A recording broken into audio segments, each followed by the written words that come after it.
ça peut être un moteur, un réacteur, une voiture, une entreprise, une société, donc des personnes, etc.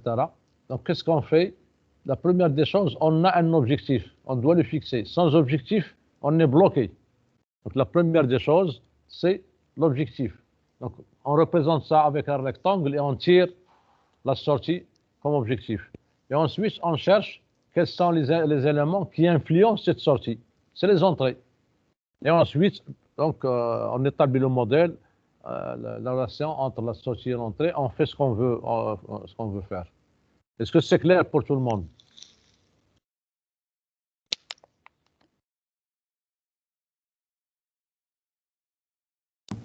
Oui, monsieur. Maintenant, on va commencer donc notre cours proprement dit. Donc, gestion, normalement, le cours, c'est gestion de la qualité. Ce n'est pas la qualité. Donc, le mot qualité, tout seul, ça n'a pas de sens. Hein. Pourquoi? Parce que la qualité, donc, sera notre objectif. Bien sûr, on va voir pourquoi. C'est quoi les enjeux, les intérêts de la qualité de l'entreprise. Et la gestion, c'est le moyen pour atteindre cette qualité. C'est-à-dire, qu'est-ce que je dois faire pour atteindre cette qualité. Donc, nous, on va voir dans le cours, tout d'abord, c'est quoi la qualité, d'accord? Pourquoi? Les enjeux, il y a là. Et ensuite, on va attaquer donc les activités de gestion pour vous apprendre comment donc faire cette gestion.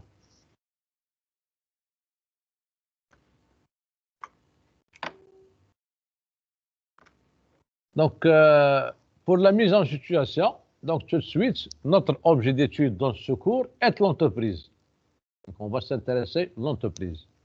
Bon, c'est quoi l'entreprise? Donc, l'entreprise, c'est une organisation humaine dont le but est de produire des biens et des services, donc des biens manufacturiers comme une voiture, télé, portable, etc. Ou des services comme un hôtel ou un resto ou un parc de jeux en vue de les délivrer à des clients. Cela dans un but d'équilibre ou d'excédent financier, rentabilité. Rentabilité, ça veut dire bénéfice, l'argent. OK? Bon, pour notre cours, on ne va considérer que l'aspect économique de l'entreprise, parce que l'entreprise, elle a plusieurs aspects. Il y a l'aspect donc taille, donc on les classe en PME, PMI, holding, etc. C'est la taille de l'entreprise. Et son statut juridique. Oui? Ou bien juridiquement, monsieur. Voilà. Ou bien son statut juridique, société anonyme. À des aspects, ça ne nous intéresse pas parce que je crois qu'ils se font dans un autre cadre. On va s'intéresser qu'à l'aspect économique, c'est-à-dire l'aspect, en fait, rentabilité. Donc, en prenant compte donc, ces considérations, donc on va commencer la raison d'être, ou bien la finalité, ou bien l'objectif final d'une entreprise à but lucratif. Donc, des entreprises à but lucratif ou des entreprises à but non lucratif. Les entreprises à but non lucratif, c'est comme les associations. Une association qui fait du bien à des enfants démunis, à des femmes, etc. Leur objectif, ce n'est pas la rentabilité, c'est de rendre des services à cette communauté. Donc, les entreprises à but lucratif, c'est des entreprises que vous connaissez, dans le cadre des systèmes capitalistes, qui sont créées par leurs actionnaires dans le but de gagner de l'argent. D'accord? Donc, la raison d'être, oui. Bon, citoyenne ou la sociétale, si vous voulez, donc ce sont des entreprises qui sont à cheval entre les deux. Donc, leur objectif, c'est de gagner l'argent et de rendre service à la... Bon, l'idéal, c'est ça, en fait. Respecter l'environnement, participer donc, au développement du pays, l'enseignement, la pauvreté, etc. Donc, ils font des gestes dans ce sens. C'est idéal qu'ils le font. Mais malheureusement, en général, ça reste très limité, même le monde entier. Vous voyez, les entreprises, ils ne cherchent que la rentabilité maximale, si vous voulez. Donc, leur but, c'est de faire des bénéfices. Bon, il y a une petite différence, bien sûr, entre bénéfice et rentabilité. Donc, bénéfice, la rentabilité, c'est la qualité des bénéfices. Lorsque j'investis, c'est pas 1 million de dirhams, et je gagne 500 dirhams par mois, par exemple, c'est pas rentable. Même c'est positif. Normalement, la rentabilité s'évalue avec le rapport bénéfice sur capital investi. D'accord? C'est ce rapport qui doit être un petit peu, voilà. Hein? Hein? Oui, quel bénéfice, ce n'est pas suffisant. Si on achète par exemple un appartement à 1 million de dirhams et on va le louer à 500 dirhams par mois. Donc, d'accord? Donc, les bénéfices doivent être proportionnels au capital investi. Quelqu'un qui a investi 1 million de dirhams doit gagner plus que quelqu'un qui a investi un demi-million de dirhams, etc. D'accord? Donc, pour avoir une idée de cette rentabilité, on fait le rapport bénéfice sur rentabilité fois 100. Donc, pour le moment, on va supposer que notre objet d'étude, qui est l'entreprise, est une boîte noire. Donc, je vais appliquer la même démarche. Donc, je pose un rectangle, j'écris entreprise, et je sais, l'objectif, c'est rentabilité. Voilà.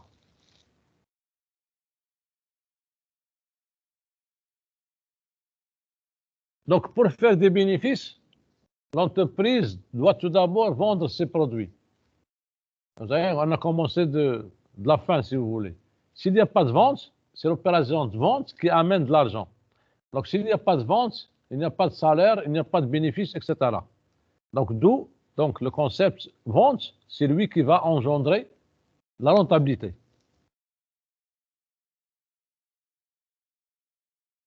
Et pour vendre ses produits, il doit exister des personnes qui acceptent d'acheter. Et des personnes, c'est eux qu'on appelle les clients. Donc, je crois qu'on va voir un TD que le concept de client est plus large que celui qui achète. Mais pour le moment, on va se contenter de cette définition. Pour que ces personnes décident d'acheter, ils doivent trouver ce qu'ils veulent dans le produit. Bon, on appelle ce qu'ils veulent, les clients, dans le produit, des besoins ou des désirs. Bon, bien sûr, il faut distinguer entre les besoins et les désirs. Les besoins sont fondamentaux. Tout le monde, on ne peut pas s'en passer. Par contre, on peut s'en passer de désirs. Donc, en arabe, les besoins malhajiyat ou les désirs ou marraghabas. Donc, le schéma, satisfaction des besoins et désirs des clients doit précéder vente. Donc, ici, ce schéma, comment on va lire? Donc, pour avoir de la rentabilité, il faut vendre. Et pour vendre, il faut que le client soit satisfait. D'accord?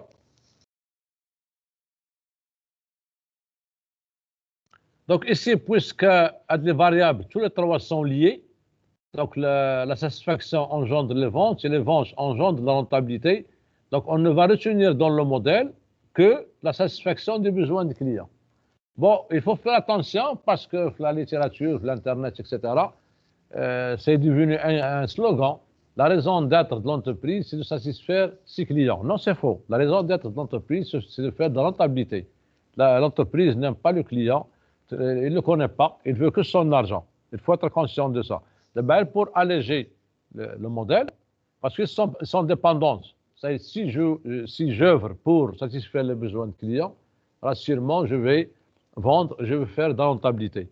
Donc ici, pour notre modèle, la sortie qui sera considérée par la suite, c'est on cherche à satisfaire principalement les besoins et désirs du client. Bon, l'idéal pour un producteur, pour une entreprise, est de ne rien faire et vendre son produit. Bon, c'est impossible. Donc, on dit idéal, de toute façon, ça n'existe pas. Donc, puisque c'est impossible, l'entreprise doit faire un ensemble d'activités pour arriver donc à ce produit pour le vendre. Parmi ces activités, donc la liste n'est pas exhaustive. Ensuite, donc l'analyse, tout d'abord, il doit analyser le besoin pour savoir quels sont les besoins du client. Il doit concevoir le produit. Il doit s'approvisionner, acheter la matière première et les composants nécessaires pour les transformer pour arriver à ce produit. Il doit stocker. Il doit produire, transformer. Il doit contrôler, expédier, etc. Donc la liste elle est longue. Bien sûr, ça dépend de l'entreprise. Est-ce qu'il fait la conception et fabrication? Là, il ne fait que la distribution, là, le montage, etc. Donc ça dépend de... Donc ici, on connaît un petit peu ce qui se passe dans l'entreprise. Donc on a la sortie, c'est satisfaction du besoin client. Et on doit faire un ensemble d'activités. Et comme entrée, qu'est-ce qu'on on doit entrer les exigences du client pour le satisfaire. On doit les connaître. Bon, la phase de l'analyse de besoins, justement, l'analyse de besoins, on le fait justement pour déterminer les exigences du client. Donc, je vous recommande d'aller voir l'Internet, vous faites analyse de besoins. C'est très facile parce qu'on le fait au lycée. D'accord? Je vous recommande de faire ça pour le connaître, c'est très important. Qu'il y ait l'analyse de besoins, ou qu'il y ait parfois comme une analyse fonctionnelle. L'analyse fonctionnelle, qu'est-ce que c'est le besoin, c'est la solution. Donc, je vous recommande de 15 diapositifs et il est à votre portée, c'est facile. Donc, comme montré, on va trouver les exigences du client. Ensuite, l'entreprise s'approvisionne des fournisseurs pour avoir la matière nécessaire pour la transformer. Donc, comme montré, on va entrer les exigences du client, on doit les connaître, et bien sûr, les fournisseurs. Donc, on a 2 entrées et une seule sortie. Or, chaque activité, puisqu'on a dit que pour avoir, on doit faire un ensemble d'activités. Donc, chaque activité a un coût. Il n'y a pas une activité dans l'entreprise qui se fait gratuitement. D'autre part, il existe plusieurs manières de faire une activité, mais il existe une seule manière qui est la meilleure. Donc ça c'est un théorème, je crois que vous l'avez vu dans la recherche opérationnelle. Donc théoriquement, pour aller de l'école centre-ville, j'ai donc plusieurs manières de le faire et j'ai une infinité de chemins. Une infinité, je dis, hein. Je peux aller à l'échelle Beriz et ensuite revenir au centre, donc géométriquement. Mais le mot meilleur, ça pose un problème. Si je vous demande c'est quoi meilleur, hein? Voilà, meilleur, donc ça n'a pas de sens. Il n'a de sens que si on détermine des critères, donc des critères d'évaluation de la manière. C'est des critères qui vont me dire, dans l'idéal, meilleur ou dans l'absolu, ça n'a aucun sens. Maintenant, si quelqu'un vous demande quelle est la meilleure manière, mais c'est le meilleur chemin, hein, ça c'est faux, quelle est la meilleure manière d'aller au centre-ville? Quelqu'un vous demande de l'aider, d'accord? Il vous demande quelle est la meilleure manière d'aller au centre-ville. Comment vous allez répondre? Avant. Ouais. Est-ce que quelqu'un peut me répondre? Si quelqu'un vous demande, donc, quelle est la meilleure façon d'aller au centre-ville? Le chemin le plus court. Là. Qu'est-ce qu'on a dit tout à l'heure? La méthode. Quelle est la première chose à poser? Monsieur, le chemin plus facile. Non. Tout à l'heure, on parlait de... Choisir le moyen avec quoi on va partir, soit en bus ou bien en voiture. Rebelle. Avant. Avant de faire ça. Quelle est la première la sortie? C'est quoi la sortie? Non, la sortie d'où vient la sortie? Non. Comment on pose la sortie? مسيو بعدا خصنا نعرفو هو فين كاين Hein? خصنا نعرفو بعدا هو فين كاين لا بروكسيماسيون ديالو بارابور او سونتر Là. Modélisation, monsieur. Qu'est-ce que j'ai dit tout à l'heure? Il ne faut pas l'oublier, je vais répéter plusieurs fois pendant le cours. Pour étudier une situation quelconque, la première des choses à faire, Modélisation. c'est fixer un objectif. L'objectif. Sans objectif. L'objectif, c'est arriver au centre-ville. Non. On va lui poser la question. Quel est votre objectif? Si quelqu'un vous demande, d'accord? La moyenne de la d'une façon rigoureuse, hein, donc je ne parle pas de la réalité en fait. Ah ouais. Donc, quel est votre objectif? Mon objectif, j'ai un rendez-vous très important. Je vais passer un entretien d'embauche, etc., dans une multinationale. Qu'est-ce qu'il va faire, lui? Il va regarder sa montre. Et il va donc veut dire qu'il ne reste pas beaucoup de temps. Et dans ce cas, vous devez choisir le moyen de transport le plus rapide. Ici, par exemple, à Kazan, le moyen de transport le plus rapide, ou le taxi, donc petit taxi. OK? Et bien sûr, le moyen de transport le plus rapide, c'est le moyen de transport le plus cher. Donc ici, on a minimisé, ou là, on cherche à minimiser le temps. Pourquoi on minimise le temps? Par rapport à l'objectif, parce que l'objectif, si je rate mon rendez-vous, donc ici, le rendez-vous est plus important que l'argent. Maintenant, s'il vous dit, donc, non, je veux aller me balader, bien sûr, oh, j'ai pas beaucoup d'argent, d'accord? Avec un coût moins élevé que... Donc, vous allez lui recommander de prendre le bus, par exemple, le tramway. Donc, le bus ou le tramway, c'est moins cher, mais le temps, donc on a diminué le coût, d'accord? On a diminué le coût, mais le temps, il a augmenté. Et ça, c'est une loi naturelle. Hein. C'est une loi naturelle. Chaque fois qu'on maximise, qu'on amène quelque chose, faites attention, vous êtes en train de détériorer un autre paramètre.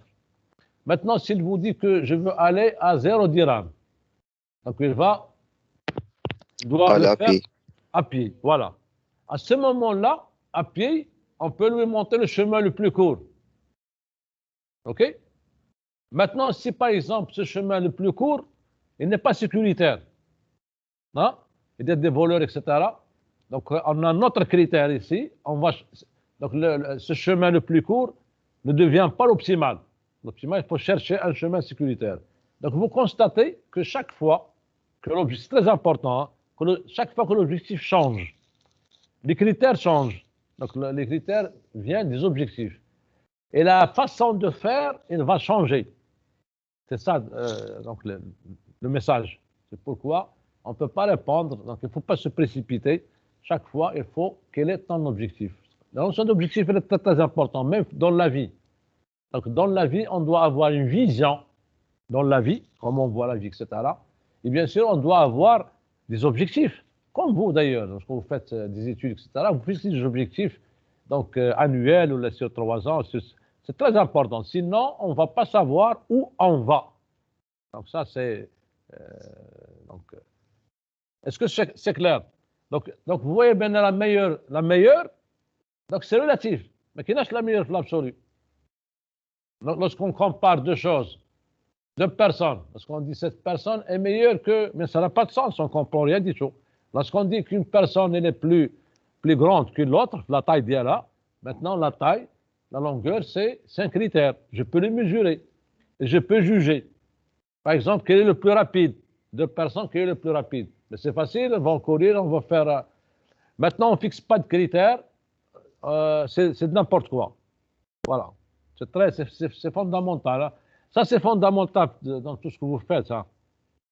Parce que ce que je vous dis, il est valable n'importe quel. Vous le faites les autres disciplines.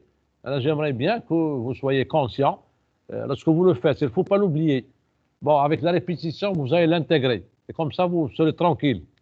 Il faut se programmer à ça, en fait. Il ne suffit pas de connaître ou là de comprendre.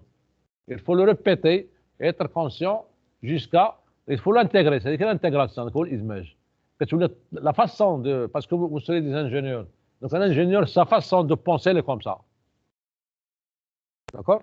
Et c'est facile, hein? Mais il suffit d'y penser et de répéter chaque situation, chercher des exemples, d'autres exemples, etc. D'accord? Parce que lorsqu'on dit ça, c'est une bonne voiture. C'est quoi une bonne voiture? Un bon aliment, un bon gâteau, un bon pantalon. C'est n'importe quoi. Hein? Ça n'a pas de sens. On ne comprend pas.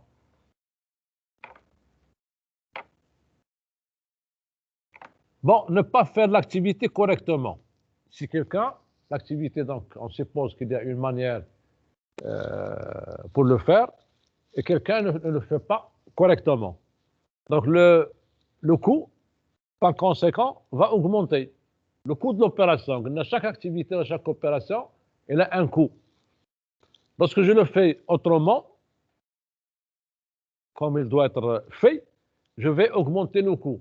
Par conséquent, on va réduire les bénéfices. la rentabilité.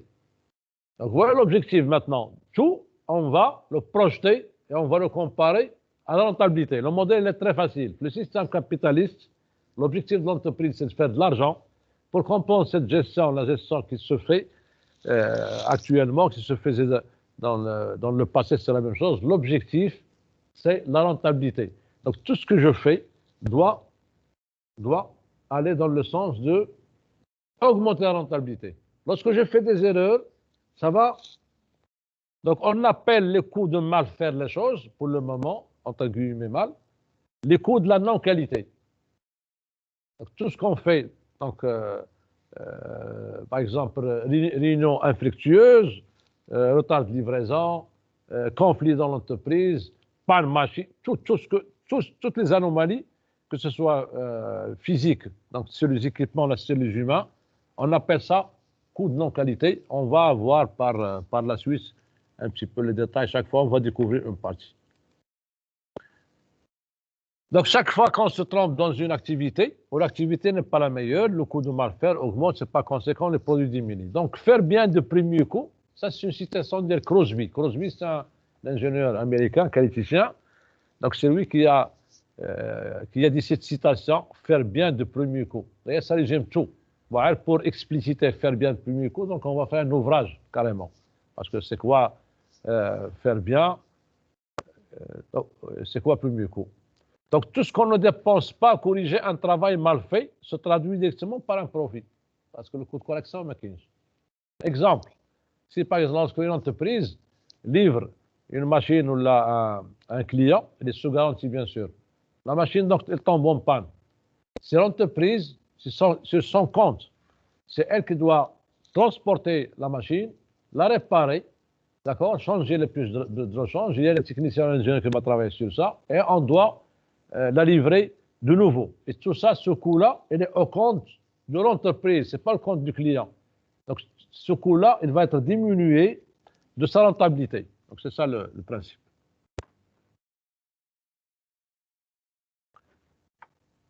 Donc, ce qu'il faut retenir, le modèle Camel, pour le moment, pour avoir une rentabilité maximale, il faut que les coûts de la non-qualité soient minimales. Dans l'idéal, zéro. Bon, lorsque je dis idéal, ma kinja. Donc, minimal, c'est-à-dire le plus petit possible. OK? Pour avoir une rentabilité maximale, il faut que les coûts de mal faire, au moins les coûts de non-qualité, soient minimales. Bien sûr, on va les voir, vous allez les découvrir petit à petit avec moi, les coûts de non-qualité. Bien sûr, on doit les connaître. Bon, examinons maintenant, puisqu'on parle de rentabilité, de bénéfice. Donc, il faut analyser, bien sûr, comment, ou examiner comment une entreprise détermine le prix de vente d'un bien. Lorsqu'il fabrique un bien et il veut le vendre, comment il va fixer le prix de vente.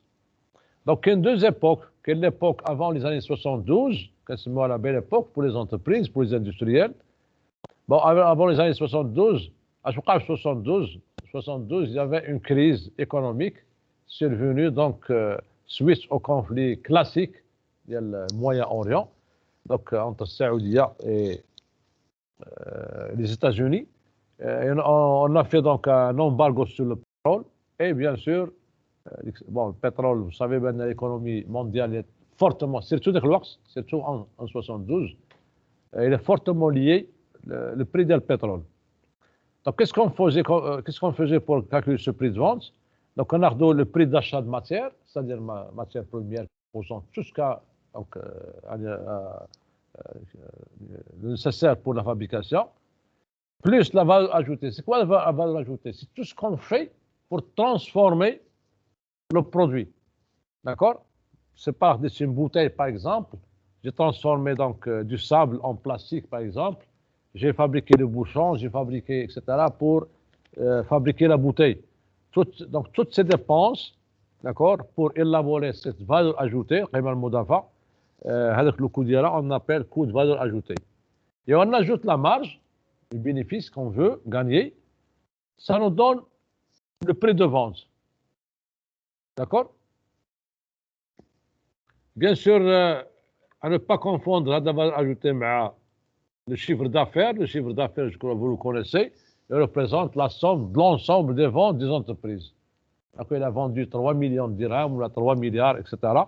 Bien sûr, on doit, pour avoir de la valeur ajoutée, on doit retrancher du chiffre d'affaires des coûts intermédiaires. Donc, c'est un raisonnement donc, additionnel, simple. Après les années 72, après la crise, la concurrence est un facteur déterminant dans le prix de vente. Il apparaît la notion de prix marché. C'est le prix fixé par le marché, mais pas par le producteur. Pourquoi?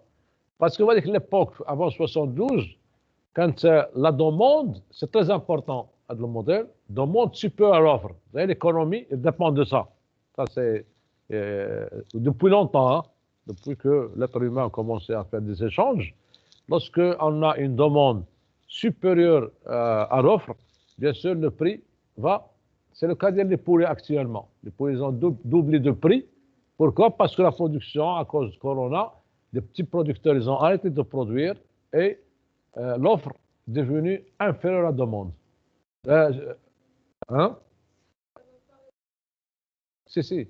Non, si. Parce que les autres, donc il y a des gens qui, bon, avec Covid, bon, s'ils disparaissent, il y a des producteurs qui vont revenir à la production. Oui. Donc, lorsque l'offre est supérieure à la demande, donc il y a plus de produits que de personnes, bien sûr, le prix va baisser. Donc, c'est vrai pour les portables, les voitures, les stylos, etc. Donc, les produits rares, bien sûr, sur le marché sont chers. Donc, on a dit que ce prix de vente, il est remplacé par le prix marché. C'est-à-dire, c'est quoi, prix marché, il est fixé par la concurrence. Donc, une voiture ou un produit qui se vend X dirhams, si tu veux lancer un produit similaire, il ne faut pas compter pour le vendre à X plus 1 dirham. Et la même équation est manipulée, donc lue d'une autre façon. Donc, à un prix de vente, on retranche le prix d'achat matière et on donne la valeur ajoutée plus la marge. Donc, faites l'équation, on constate que si à prix de vente constant, on a le prix de vente, on ne peut pas le toucher. Donc, si quelqu'un fait un projet, d'accord, il a des problèmes et il commence à augmenter le prix de vente. Non, il ne va pas vendre. Ça, c'est sûr, hein, actuellement. Donc, le prix de vente, il faut le considérer constant. D'où vient le prix de vente? De la concurrence. D'accord, une bouteille, cette bouteille se vend à 2 dirhams, d'accord? Donc, il faut une nouvelle bouteille, d'accord? Au moins, il faut le vendre, sinon, il faut le vendre moins de 2 dirhams. Si vous le vendez, bien sûr, à qualité égale, je peux augmenter le prix, mais je dois avoir les raisons. Ah oui, doit être justifié. Lorsque j'achète une marque, les marques sont plus chères mais c'est justifié, bien sûr. Je parle à qualité égale, d'accord? Sinon, tu dois convaincre les gens que dans cette bouteille, à 2 dirhams 50, il y a des choses qui n'existent pas dans l'autre. Donc, la baisse du prix d'achat de matière augmente la marge. Si on réduit, c'est-à-dire on cherche des fournisseurs pour avoir la matière première, les composants avec un prix. Mais il ne faut pas compter beaucoup sur ça parce que la matière première, elle est vendue sur le marché international avec le même prix. Donc, il n'y a pas, même s'il y a une réduction de la matière première, vous n'aurez pas une marge. Donc, ce qui reste, fait de l'équation, si on veut augmenter la marge, ou la valeur ajoutée. D'accord? On doit jouer sur ça. Mais à coût d'achat constant, une action visant à réduire les coûts. Oui? Si on veut augmenter la marge, monsieur, on fait quoi? On va jouer. Il y a la valeur ajoutée. D'accord?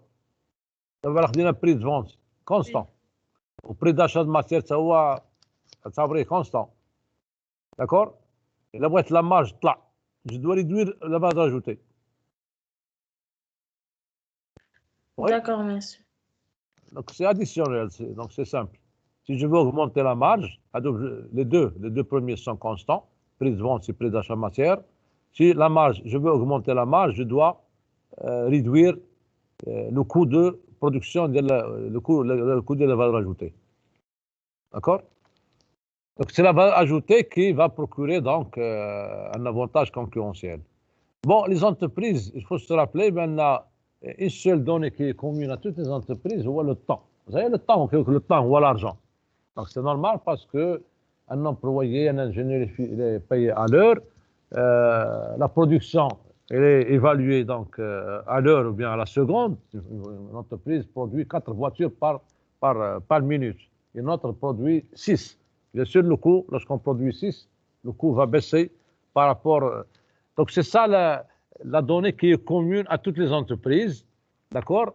Pourquoi? Parce que si on prend par exemple deux entreprises qui ont les mêmes infrastructures, les mêmes employés, les mêmes, etc., ce qui sera déterminant parmi ces entreprises, c'est le temps. Comment ces entreprises vont utiliser le temps. D'accord? Le rallye.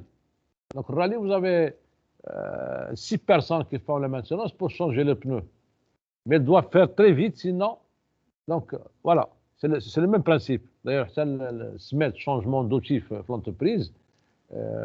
Donc, parce que une entreprise qui fabrique un produit de différentes tailles, par exemple, différentes bouteilles, elle ne change pas de machine. Elle change l'outil, de la poulie. Donc, je ne sais pas si vous avez vu ça à la maison. Vous avez la machine qui fabrique le gâteau. Lorsqu'on veut changer le modèle, on ne change pas la machine, on change juste l'outil. Mais pour changer l'outil, on doit arrêter. Dans l'entreprise, il y a un arrêt. L'arrêt de production, ça coûte de l'argent si on arrête beaucoup. C'est l'ennemi numéro 1 des entreprises, ou les arrêts de production. L'arrêt suite à une panne, imprévu, ça peut coûter des... D'accord? Donc, le temps, ou les déterminants. C'est pourquoi les méthodes, ils vont faire. Bon, qu'est-ce que c'est que la valeur ajoutée? C'est un exemple sur le feutre. D'accord? Vous savez, sur le feutre, il est constitué d'un capuchon plastique, d'un corps métallique, etc. Les éléments relativement, maintenant, c'est une grande valeur. Donc, vous avez une bouteille sans ça, ou un bouchon sans bouteille. Donc, le fait de les assembler, d'accord, et le fait qu'elles soient écrites, c'est ça la valeur ajoutée finale. Donc, la valeur ajoutée dans un produit n'est pas présente tout au long de sa fabrication. Elle est présente à la fin.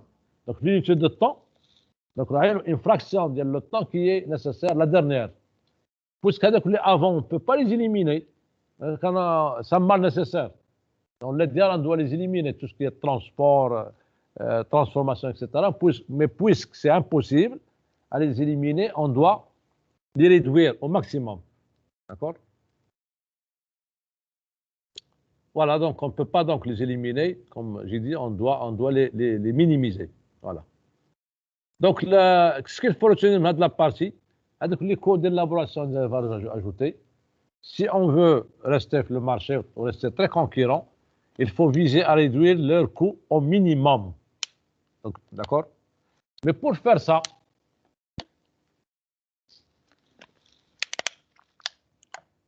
est-ce que vous avez compris? Vous me suivez? Oui, monsieur. Oui, monsieur. Oui, excellent. Donc maintenant, il faut tout d'abord les identifier. Donc maintenant, on parle de coût d'élaboration de la valeur ajoutée. On parle de coût global et on veut le réduire. Mais pour le réduire, bien sûr, on doit identifier avec les éléments, les activités justement et leurs coûts. Et heureusement, donc il y a une norme. Donc il y a une société américaine pour le contrôle de la qualité. Et l'AFNOR, donc l'AFNOR c'est la norme française, donc c'est normalisé. Qu'est-ce qu'ils ont fait? Ils ont classifié le coût de la qualité, et classifié, c'est-à-dire l'intérêt de l'analyse justement. L'analyse, la pensée, comment, donc c'est la première fois, on a pensé comme ça, un raisonnement global, maintenant le coût, mais le coût global, donc je dois faire quoi? Je dois le décomposer. Donc, justement, ils ont décomposé le coût de la qualité en 4. Donc, il y a tout d'abord les coûts de gestion de la qualité, ou le coût de la non-qualité. Les coûts de gestion de la qualité, la gestion, on va le voir, fait 2 activités principales, faire la prévention et le contrôle. Et ça, c'est une activité qu'on fait volontairement. D'accord? La prévention, c'est lorsque j'amène ma voiture au vidange. chaque 5 000 à 10 000 km. Donc c'est un arrêt qui est programmé. Pourquoi je le fais pour ma voiture? Pour la préserver. Bien sûr, il y a un coût, un coût qui est maîtrisable, Et pourquoi je fais la prévention? Pour que ma voiture reste en bon état. Maintenant, si je ne le fais pas, je ne paie rien. OK? Il n'y a pas d'arrêt. Et je ne paie rien. Mais un jour, donc, les coûts seront exorbitants. Ce serait catastrophique. C'est pourquoi, donc, la prévention, donc, bien sûr, quelqu'un qui va au médecin pour voir si tu avec son âge, je suis sa santé, avant qu'il tombe malade, c'est mieux que, donc, la prévention vaut mieux que la guérison. Les coûts de la non-qualité, ils ont distingué les coûts de défaillance interne et les coûts de défaillance externe. Donc, défaillance, c'est quoi défaillance? C'est une anomalie. Quelle que soit cette anomalie, que ce soit sur les équipements, sur le côté humain. Et les défaillances internes sont toutes les anomalies qui se produisent à l'intérieur de l'entreprise et que le client n'a pas vues. Lorsqu'une machine est en panne, lorsqu'un produit elle est non conforme, il est retouché, le client n'a pas vu. Tout ça, ça regroupe les défenses internes. Okay, les défenses externes sont les défauts donc, que le client voit. Un mauvais accueil, retard de livraison, le produit tombe en panne chez le client, etc. OK? Donc, il y a les défenses internes, ce sont les défenses qui se produisent à l'intérieur de l'entreprise, et les défenses externes, ceux qui se produisent pour le client et il les voit. Donc, ils ont fait cette classification. Donc, ils ont scindé le coût en 4. Oui, l'analyse, c'est ça. Donc, je vois les constituants de la chose. OK? Ensuite, qu'est-ce que je dois faire? Je dois étudier l'importance relative de chaque activité, l'importance relative du coût. D'accord? Donc, on va examiner les coûts de chaque bloc. Bon, les coûts de prévention et de contrôle, comme j'ai dit tout à l'heure, sont le moins chers. D'accord? Le système d'assurance de la qualité est conçu, exécuté pour prévenir les défauts et optimiser les opérations, comme on le fait la prévention d'une façon générale. Maintenant, les défenses internes sont assez chères par rapport au coût de prévention et contrôle. Bon, les défauts sont découverts et corrigés en usine avant la livraison au client. OK, les défenses externes sont très chères. Le client découvre chez lui les défauts dans le produit ou service. Bien sûr, ils peuvent être catastrophiques. Pourquoi? Parce que lorsque le produit est chez le client, lorsque le produit ne fonctionne pas, ça peut passer avec un mécontentement du client. OK? Si tu le fais, donc, si tu le répètes, tu peux le perdre carrément. OK? Le cas, lorsque le produit fait du mal au client. Si j'achète un chauffe-eau, et le chauffe-eau il a explosé, il a tué des personnes. Et ça arrive pour beaucoup d'entreprises. Hein. Ça peut donc conduire à la faillite et à la poursuite judiciaire. Donc, à l'importance relative de chaque coût, il va nous montrer sur quoi on doit agir en premier, d'accord, avant Donc, ça se voit que dans une entreprise, il faut faire attention tout d'abord aux défenses externes, suivi des défenses internes, et bien sûr, il faut optimiser les coûts de prévention et de contrôle. Lorsque je dis prévention, par exemple, quelqu'un qui amène sa voiture chaque 1000 km faire une vidange. C'est de la prévention, mais ce n'est pas optimisé parce que donc c'est de la surqualité, ça, on appelle ça surqualité. Normalement, 5000, je peux l'amener à 4500, pas de problème, mais chaque 1000 km, ça va, je vais augmenter bien sûr le coût. Donc, on doit s'attaquer donc aux défenses externes, aux défenses internes, tout en optimisant les activités de contrôle et de prévention. Et pour ça, donc, il ressort 3 stratégies pour maîtriser ces défaillances. Donc, la première, c'est la maîtrise des défenses externes. Pour maîtriser les défenses externes, les réduire, contribuer à leur réduction. On fait ce qu'on appelle le tri, ou le contrôle final, ou l'inspection. D'accord? Le tri, contrôle final, ou l'inspection, c'est la même chose. Selon le principe, les bons produits sont gardés, ou les mauvais sont retoucher ou rebuter. Donc les inspecteurs, on place des inspecteurs à la fin de la ligne de production, d'accord? Et ils vont donc trier lorsque le produit est bon. Ils vont le faire passer d'un côté, et lorsqu'il est mauvais, c'est quoi l'objectif? C'est d'empêcher qu'un produit défectueux aille chez le client. Avec cette méthode-là, on va les empêcher. Bien sûr, avec ça, avec l'inspection et le tri, le contrôle final, on va réduire les défaillances externes, mais on va augmenter les défaillances internes, parce que tout ce qui est externe va devenir interne. Ensuite, on va passer au contrôle. Bon, dans la première étape, dans l'inspection, les inspecteurs ne se posent pas la question pourquoi il y a un défaut dans le produit. Par exemple, on a une bouteille qui est trouée, l'inspecteur s'en fout carrément, il ne va pas la laisser passer, mais dans le contrôle, on pose maintenant la question pourquoi on a tel défaut dans le... Et on va chercher donc la cause et on va corriger. Bien sûr, avec le contrôle, on va améliorer encore mieux parce que le tri de l'inspection ne permet pas de réduire, bien sûr, les pertes. On va garder toujours les mêmes pertes. Avec le contrôle, on va chercher les causes et on va corriger. Ou bien sûr, il y a une stratégie meilleure que les deux, c'est la prévention. C'est-à-dire, je dois quelles activités mettre en place pour que ces défauts ne se reproduisent plus, carrément. Et pour faire cette assurance ou cette prévention, justement, on s'est rendu compte qu'on doit faire d'autres activités, la planification, on doit planifier et on doit s'organiser, on doit diriger le personnel, tout ce qui est sensibilisation, motivation, etc. Et contrôler donc la qualité. Et toutes ces activités, ça s'appelle management ou gestion. Personnellement, management, c'est gestion. Bon, management, c'est en anglais. Bon, il y a des gens qui polémiquent sur ça. Management, c'est pas donc c'est gestion plus quelque chose d'autre. Non, c'est la même chose. De toute façon, c'est un nom, c'est un titre qu'on donne, mais il faut savoir c'est quoi le contenu en fait. Donc, on voit un schéma qui donc, résume les stratégies Kamlin. Au début, donc, on ne faisait que le tri. D'accord? Pour améliorer, on a dit que le tri ne permet pas de corriger donc, les erreurs commises. Avec un contrôle, on peut donc les corriger. Donc, le contrôle, quel est le contrôle statistique? Bon, le contrôle statistique, c'est un contrôle. Mais comme son nom l'indique, le statistique, c'est dans le cas où on a 100 000 pièces à contrôler. On ne peut pas les contrôler 100 000 pièces. Pourquoi? Parce qu'on va augmenter le coût. Ça, je reviens toujours à la rentabilité. D'accord? Ça, d'une part. D'autre part, ça dépend du type de contrôle.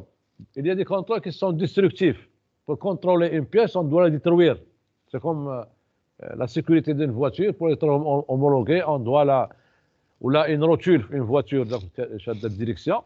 Donc, une rotule, pour la contrôler, on doit la détruire. On fait des essais pour voir sa résistance. Maintenant, si le contrôle est destructif, on ne peut pas détruire tout le lot pour contrôler. Donc, d'où le contrôle statistique. C'est-à-dire, on a un lot de taille grande N, on choisit un petit échantillon, d'accord, et on va tester l'échantillon, bien sûr qu'il y a des méthodes normalisées, on va les voir, et on fait, c'est ça le contrôle statistique. Quel contrôle statistique? Bien sûr, en cours de production. Ensuite, on passe à l'assurance. Bon, l'assurance ou bien la prévention, c'est la même chose, hein, parce que c'est assurance de la qualité, c'est la prévention de la qualité. Et pour faire l'assurance, on doit faire la gestion. Voilà. Maintenant, c'est quoi gestion? La gestion, donc, c'est un ensemble d'activités. Lorsque je dis activité, ça veut dire qu'on doit faire. Ayons pour but, c'est quoi le but?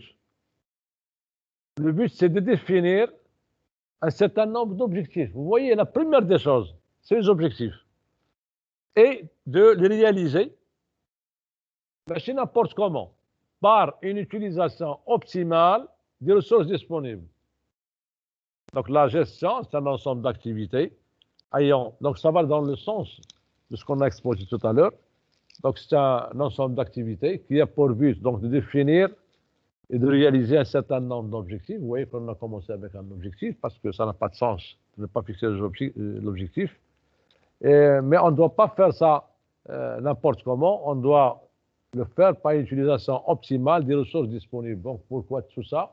Pour justement avoir le maximum de rentabilité. Voilà. Donc, après cette introduction, bon, c'est un ensemble de comprend les activités donc, suivantes, on les a vues. Planification, organisation, direction, contrôle et assurance. Moi, je vais essayer de faire le maximum. Bon, la planification, on va la faire parce que c'est très important. Tout le monde, donc, c'est la partie la plus utilisée. Et on va voir donc le contrôle de réception, contrôle statistique. Et bien sûr, l'assurance. Bon, ça dépend du temps. J'espère, donc, de toute façon, je vais faire le maximum pour... Bon, la planification a pour but, bon, ça, on va y revenir, c'est pas la peine de tarder. Donc, chaque activité, qu'est-ce qu'il fait? D'accord?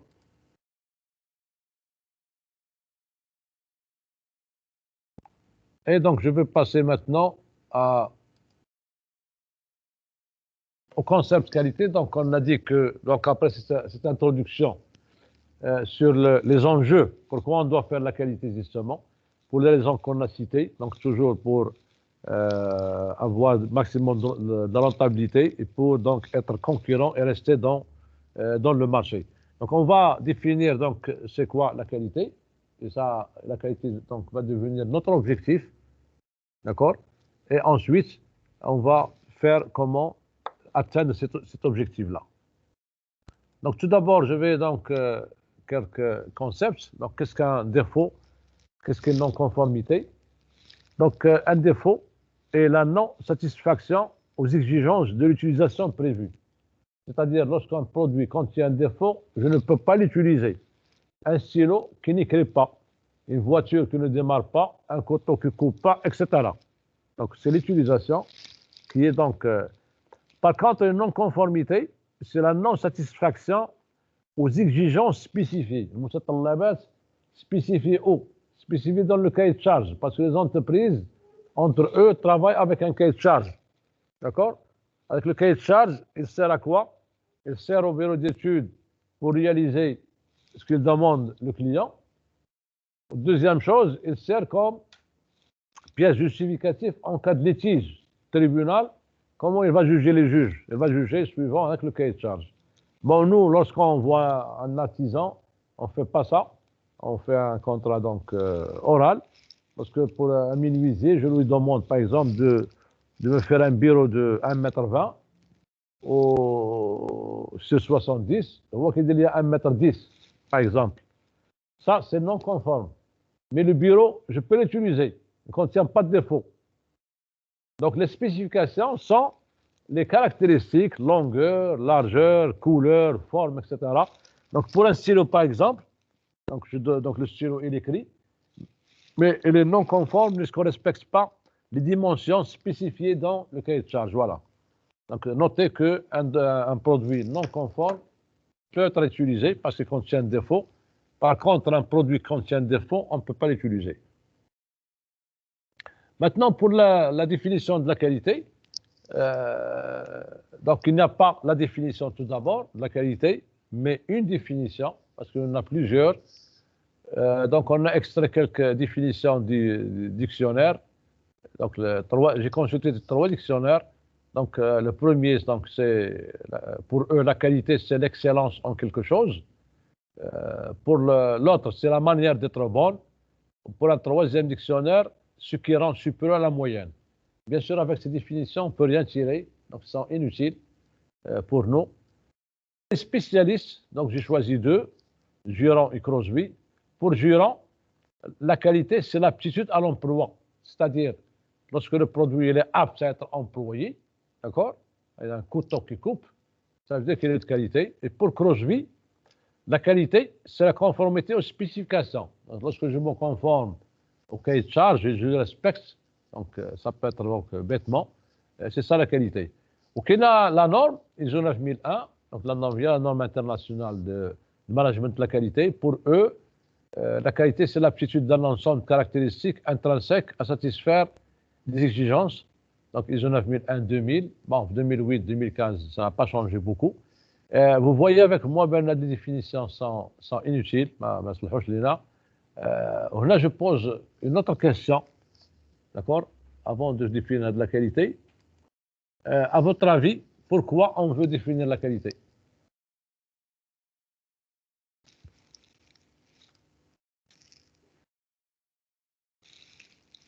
Quelqu'un peut me répondre?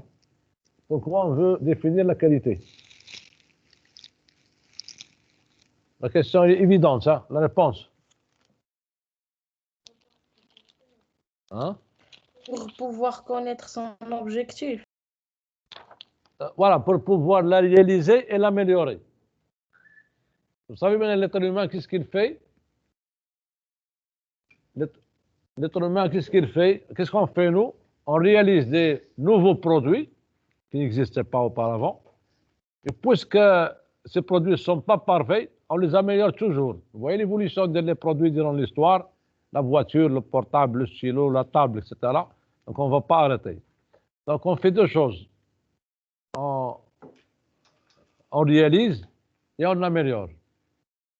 Or, il n'y a pas une seule chose que l'homme fait, quel que soit à la maison ou dans la rue. Par exemple, pour préparer une recette, un gâteau. Est-ce qu'on peut s'en passer de la mesure? Non. Donc la mesure, elle est fondamentale pour la vie tout d'abord. Si je veux prendre une douche, qu'est-ce que je fais? Je fais mon doigt pour mesurer la température, la première des choses. Une femme qui fabrique un gâteau, elle a besoin de 6 œufs, 30 grammes de beurre, 20 grammes de... etc. Donc la définition, puisque la qualité on veut, la réaliser, l'améliorer. Sa définition doit être concrète et mesurable. S'il n'est pas mesurable, donc là je donne les définitions, par exemple, qu'on a passées tout à l'heure. Qu'est-ce que je vais faire donc avec excellence en quelque chose, ou la manière d'être bon, ou la... D'accord? Donc, pour la réaliser et l'améliorer, ok? Or, on ne peut ni réaliser, ni contrôler, ni améliorer que ce qu'on peut mesurer. C'est fondamental. Alors, les gens sont inconscients de ça, mais la mesure, elle est fondamentale. Donc, toute définition de la qualité, pour tirer profit de la qualité, elle doit être définie de façon concrète et mesurable. OK? Et ici, donc, je vais vous présenter donc une définition. D'accord? Mais chez la définition, une. Parce que là, donc, ça veut dire qu'il existe une seule. Donc, la qualité d'un produit ou d'un service est un ensemble de caractéristiques. Alors déjà, lorsqu'on dit caractéristiques, ça veut dire qu'elles sont mesurables, en fait. À votre avis, quelle est la première caractéristique et la plus importante de ces caractéristiques? Non, lorsque vous achetez un produit quelconque, d'accord? Vous cherchez quoi, en fait?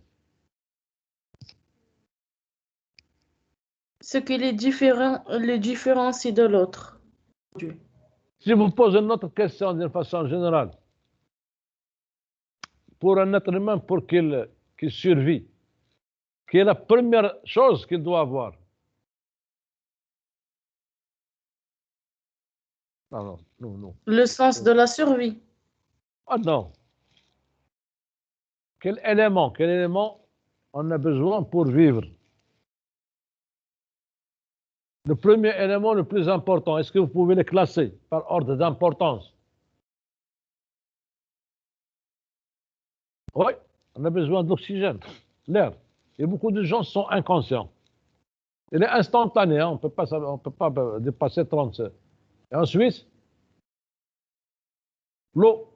Non, l'eau est le plus important que la nourriture parce qu'on peut patienter, etc. Maintenant, pour un produit donné, lorsque vous l'achetez, pourquoi vous l'achetez?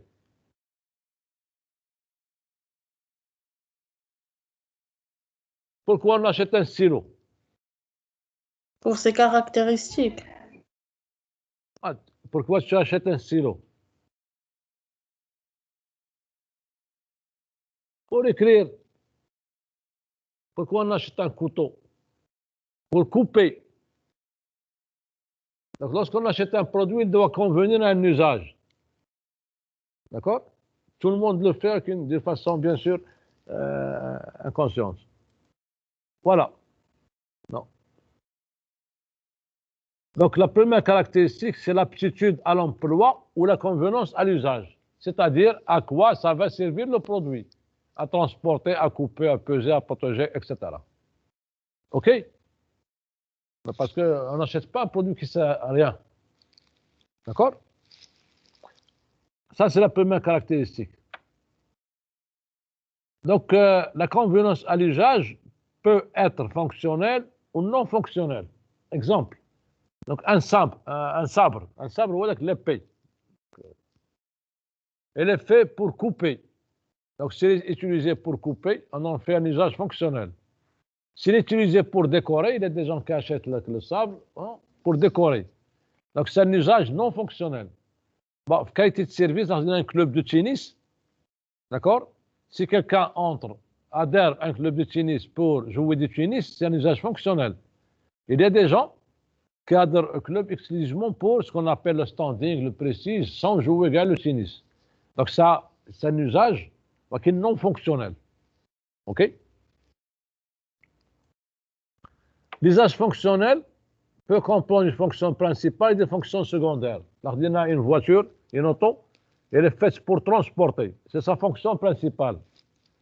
Par contre, la transmission automatique, d'accord, la vitesse automatique est une fonction secondaire, non essentielle, donc on peut conçoit les deux, au fonctionnement du produit, mais qui le facilite ou l'améliore. Donc, la transmission automatique, c'est une fonction secondaire. Bon, on résume donc l'usage, la convenance à l'usage, donc peut être fonctionnel ou non fonctionnel. Bon, non fonctionnel n'a pas donc beaucoup de cas, il y a juste le cas des décors. Mais ce qui est important, voilà l'usage fonctionnel. L'usage fonctionnel, on trouve des fonctions principales et fonctions secondaires. Pourquoi de l'analyse? Bon, il est important de savoir l'usage que l'utilisateur compte faire du produit. Bon, en effet, si un sabre est recherché pour décorer les murs, d'accord? Il n'est pas important qu'il coupe. Au contraire, il ne doit pas couper. Pourquoi? Pour éviter tout risque d'accident. D'accord? Ok, donc l'industrie artisanale, donc la poterie, dans une tagine, c'est un tagine, on peut l'utiliser pour cuisiner, pour décorer. Vous savez, pour cuisiner un tagine, il doit subir une opération de traitement thermique pour augmenter sa dureté, pour qu'il ne casse pas. D'accord? Maintenant, si quelqu'un achète avec le tagine pour décorer, c'est pas la peine qu'il subisse de l'opération. Ça le connaît justement, elle va donc c'est à l'entrepreneur de savoir qu'est-ce qu'il veut, les clients, donc est-ce qu'il le veut pour cuisiner ou là pour décorer. Voilà. Monsieur, Oui. si on l'utilise pour décorer, je dit que c'est une fonction secondaire ou pas? Là, c'est un usage non fonctionnel. D'accord? Attendez un exemple.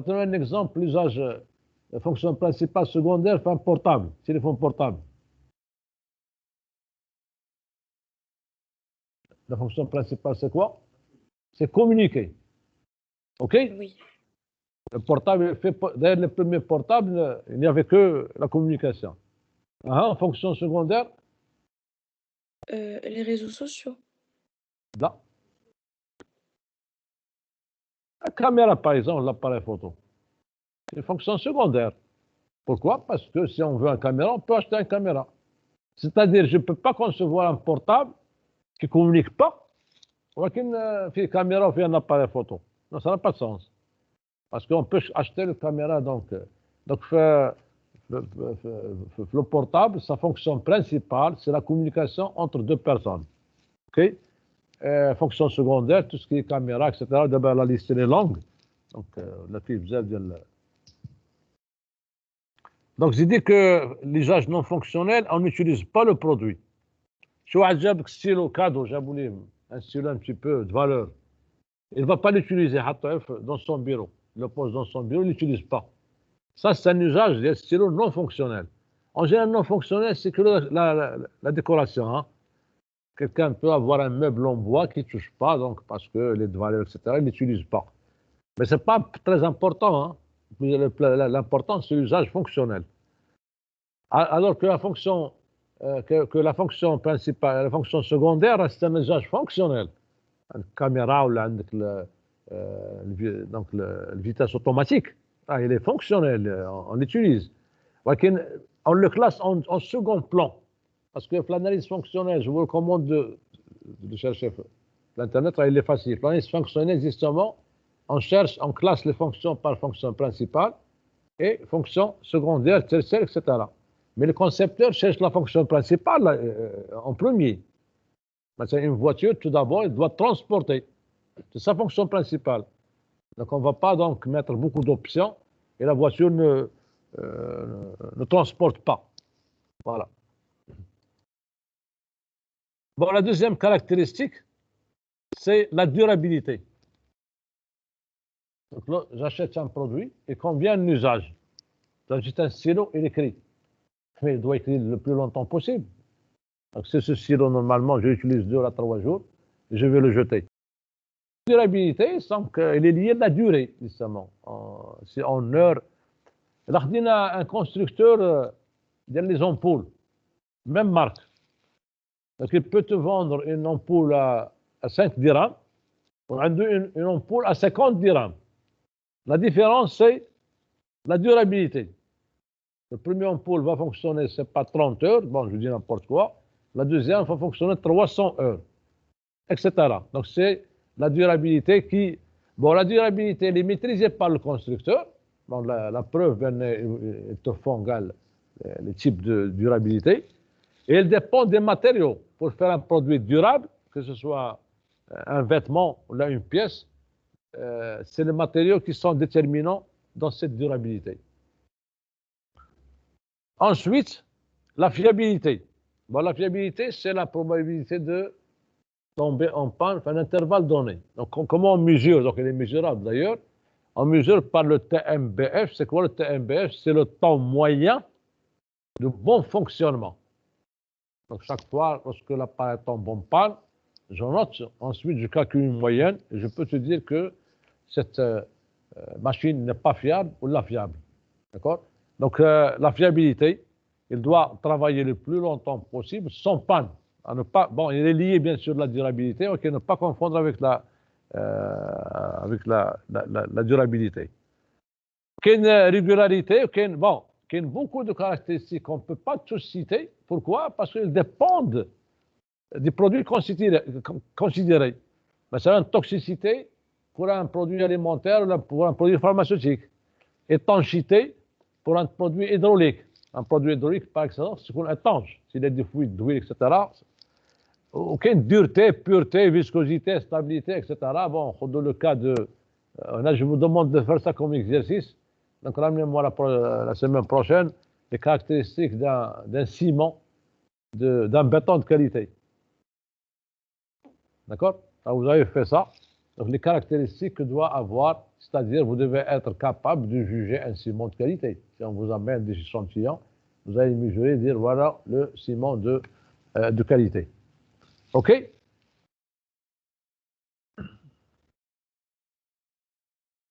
Maintenant, ça, ce qu'on a dit maintenant, c'est dans la première partie, donc tout ce qui est donc qualité de produit. La qualité de produit, c'est un ensemble de caractéristiques. La plus importante est la convenance à l'usage. Donc, il convient à l'usage donné. Il doit être durable. Il doit être fiable. Bon, à de nouvelles caractéristiques, si vous voulez acheter une voiture, que les gens ne font pas en général, sauf des connaisseurs, on doit chercher au début ça. Avant de chercher le design, les options, etc., on doit chercher la durabilité, la fiabilité, etc. Maintenant, la qualité de produit, elle n'est pas suffisante pour vendre le produit. Si vous avez un produit de qualité, et convient l'usage, il est durable, etc., ce n'est pas suffisant parce que le client a d'autres besoins.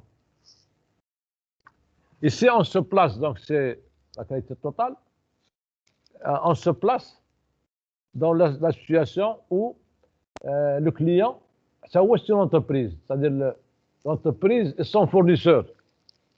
On ne se place pas dans le cas général, mais chez un client ou une personne physique. Donc, la qualité totale, donc, on a plusieurs dimensions, qui est une dimension client. Le client recherche, en plus de la qualité Q, il y a la qualité Q, il y a convenance à l'usage, durabilité, fiabilité, etc. En plus de ça, elle cherche la livraison du volume V, la quantité. C'est-à-dire, votre produit est de qualité, votre voiture est de qualité, elle est fiable, elle est durable, mais j'ai besoin de 1000 voitures. Hein? Est-ce que vous l'avez? Vous ne l'avez pas? Je ne veux pas acheter. OK? Il a besoin d'un système administratif A, de la passation d'une commande au paiement de la facture. Vous savez, ben, un client, lorsqu'il veut acheter, il va subir un système administratif, à commencer par consultation téléphonique, par l'accueil, par la demande des devis, la demande de catalogue. Tout le système administratif, c'est de mauvaise qualité. Le client peut fuir et aller chercher un autre concurrent. Pourquoi? Parce qu'il a le choix, en fait. Tout ça parce qu'il y a l'abondance maintenant, parce que l'offre, elle est supérieure à la demande. Hein? Il n'y a pas le monopole. Vous savez, lorsque quelqu'un, domaine du médicament par exemple, donc on va chercher le médicament partout au Maroc parce qu'il y a un monopole, on n'a pas le choix. Il veut aussi la disponibilité de produits au lieu voulu L. Le produit qui est le nord, est-ce que vous l'avez le sud? Donc, s'il n'y a pas flux sud, je peux ne pas l'acheter. Il veut aussi des interrelations avec le personnel d'entreprise ou ses représentants. Interrelation, c'est quoi? Interne, relation en interne. Relation entre qui et qui? Entre la direction et les employés. Vous allez me dire, mais quel est l'impact de... Vous savez, maintenant, l'évaluation d'un fournisseur. Pour faire affaire avec un fournisseur, tout d'abord, on doit l'évaluer et le sélectionner. On va passer un examen, si vous voulez. On va faire un examen comme... C'est-à-dire, on va l'évaluer sur la base d'un ensemble de critères. Parmi les critères qu'utilisent les entreprises, la relation des employés avec la direction. Bon, à travers quoi? À travers le syndicat. Les employés de mes syndicats. Est-ce qu'il y a donc, est-ce que la relation est tendue ou là qu'il y a des bonnes relations? Dans le cas où la relation est tendue, ça veut dire qu'il y a un risque de grève. Et lorsqu'on dit grève, on dit arrêt de production. C'est-à-dire le fournisseur, il ne peut pas te livrer à temps à cause d'une grève. C'est pourquoi parmi les choses à évaluer, il y en a beaucoup, un fournisseur, il y a ces interrelations. Il veut aussi la livraison des produits commandés à temps, le délai. Donc une semaine, il y a 10 jours, mais il y a 15 jours. Et tout ça, il le veut avec un coût raisonnable, économique, pour lui. À des caractéristiques kamlin, c'est ce qu'on appelle la qualité de dimension client, c'est-à-dire qu'est-ce qu'il veut le client. Bon, l'auteur de la définition, donc il a utilisé les verbes justement pour fabriquer de l'acronyme Q-valité qui ressemble au mot qualité. Donc les besoins du client doivent donc être exprimés, définis en termes de Q-valité. Le Q, c'est quoi le Q? C'est la qualité du produit. C'est quoi la qualité du produit? La convenance à l'usage, durabilité, fiabilité, etc. Le volume, c'est, il veut un volume donné, il veut un système administratif de qualité, il veut que le produit soit disponible dans le lieu L, il veut des interrelations, c'est-à-dire la relation entre les employés à travers le syndicat et la direction soit bonne. Il veut avoir le produit dans un délai donné, à temps, et bien sûr, le coût doit être raisonnable. Voilà, c'est la qualité de dimension client. Donc, cette définition, on voit qu'elle comprend 7 caractéristiques, toutes mesurables, très importantes, toutes mesurables, parce que si une seule caractéristique, on ne peut pas la mesurer, on ne peut pas la réaliser et on ne peut pas l'améliorer, comme on l'a dit tout à l'heure. Et cette définition, deuxième remarque, nécessite le besoin d'implication de tous les personnels à tous les niveaux hiérarchiques et dans tous les secteurs de l'entreprise. Oui. Donc, pour satisfaire toutes ces caractéristiques-là, justement, à des caractéristiques, on va le voir, ça concerne toutes les fonctions de l'entreprise.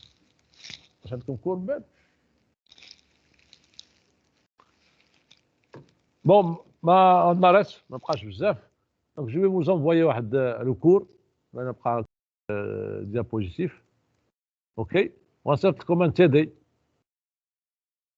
افير من بعد غتقراو هادشي الله يخليكم لنا الطريقه باش نقراو شويه سميتو سي vous voulez tirer profit غنصيفط لكم غدا ان شاء الله هاد لو كور دومان vous allez le réviser et la semaine prochaine on commence avec répondre à vos questions. Le TD, bien sûr, le TD va refléter tout ce qu'on a fait jusqu'à maintenant. D'accord? Et je vais faire l'absence.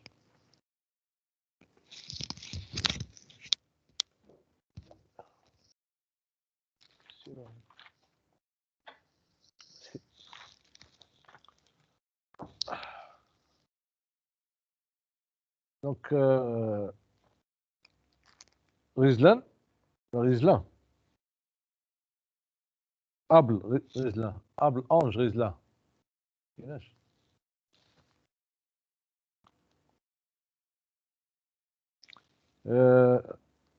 Salah Din, Achid.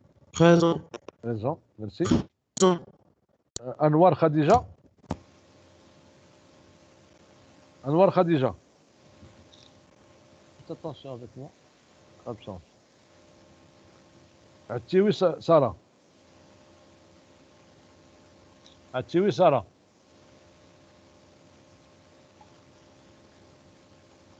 بركات بدر الدين. بركات بدر الدين.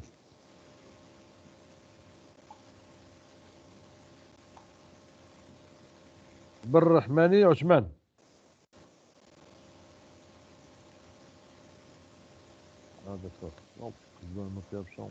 شريف صافية.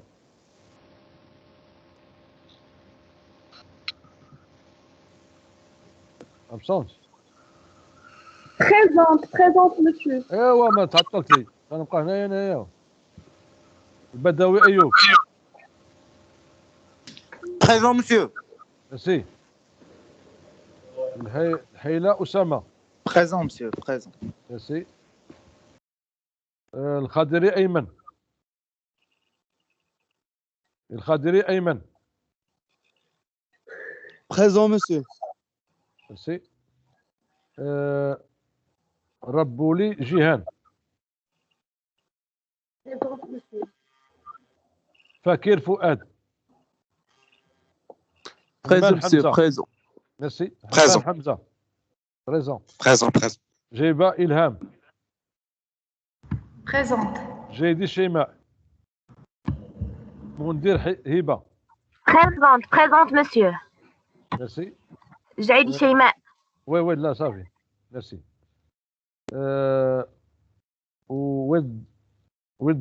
Raougo. Présent, monsieur. Merci. Arouj Khawla. Présente. Merci. Iman. Présente. Merci. Ilyes. Présent, monsieur. Merci. Brisha Zakaria. Présent, monsieur. Merci. Shaoub Othman. Présent, monsieur. Merci. Al-Mahdi. Shnawi. Présent, monsieur. Merci. Bénédicte Mustafa. Présent, monsieur. Merci. Michael. Merci. Mouad. ضيف. Présent, monsieur. Merci. Jawi Amin. Présent, monsieur. Merci.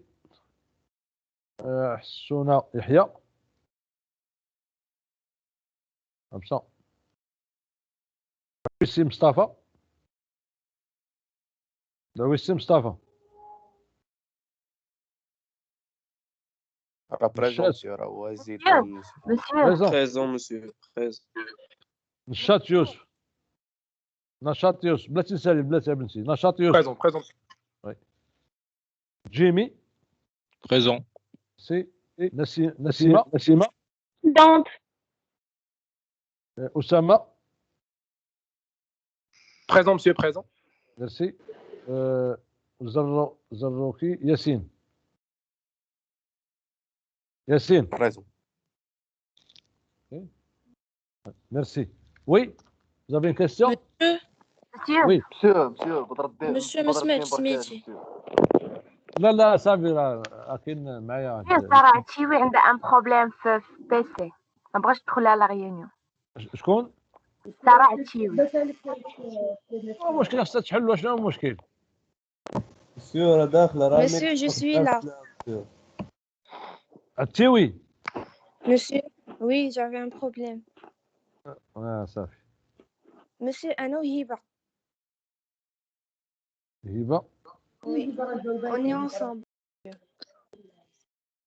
لا هبه شنو لو نون ديال هبه؟ هبة مندير.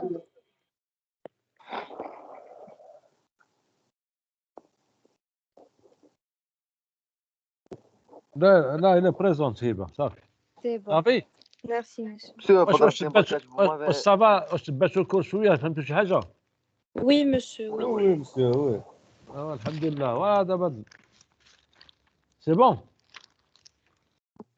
Monsieur, on va recevoir le TD ou le cours d'abord? لا تا غدا نصيفطوا لكم، غدا راه عطله. D'accord, merci. شوف غادي نصيفط لي شي واحد فيكم الله يخليك، باش نصيفط لكم في المايل ديالكم سي بلو رابيد. نصيفط لي شي واحد المايل ديالو يقول لي اش من جروب ونصيفطوا ليه في المايل وبارطاجي عليكم. D'accord, monsieur. صافي. وي. دونك شوفوا شي واحد فيكم ودوما ان شاء الله انا باقي دابا خصني نخرج في المدرسه ميرسي مسيو، الله يعطيك الصحة. يلا الله يبارك فيك. يلا ميرسي، الله يعاونكم. بون جورني.